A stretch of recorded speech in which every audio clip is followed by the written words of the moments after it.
We hear about calories all the time. How many calories are in this cookie? How many are burned by 100 jumping jacks, or long distance running, or fidgeting? But what is a calorie really? And how many of them do we actually need?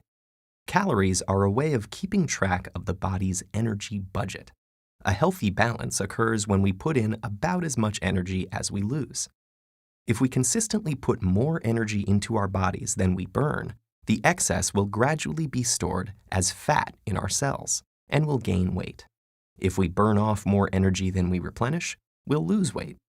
So we have to be able to measure the energy we consume and use, and we do so with a unit called the calorie. 1 calorie, the kind we measure in food, also called a large calorie, is defined as the amount of energy it would take to raise the temperature of 1 kilogram of water by 1 degree Celsius. Everything we consume has a calorie count, a measure of how much energy the item stores in its chemical bonds. The average pizza slice has 272 calories. There are about 78 in a piece of bread, and an apple has about 52.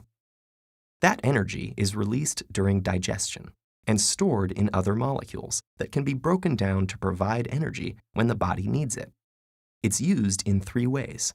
About 10% enables digestion, about 20% fuels physical activity, and the biggest chunk, around 70%, supports the basic functions of our organs and tissues. That third usage corresponds to your basal metabolic rate, a number of calories you would need to survive if you weren't eating or moving around.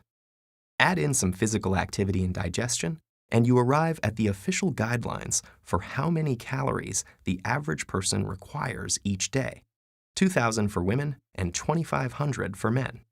Those estimates are based on factors like average weight, physical activity, and muscle mass.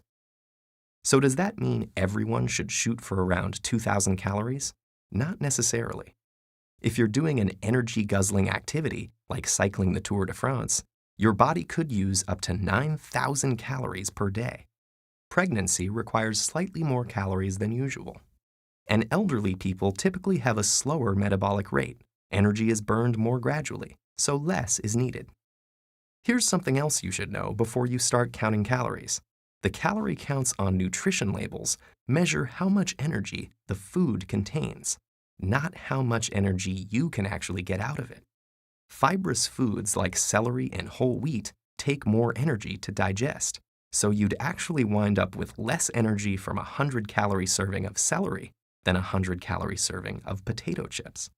Not to mention the fact that some foods offer nutrients like protein and vitamins, while others provide far less nutritional value. Eating too many of those foods could leave you overweight and malnourished. And even with the exact same food, different people might not get the same number of calories. Variations in things like enzyme levels, gut bacteria, and even intestine length means that every individual's ability to extract energy from food is a little different. So a calorie is a useful energy measure, but to work out exactly how many of them each of us requires, we need to factor in things like exercise, food type, and our body's ability to process energy.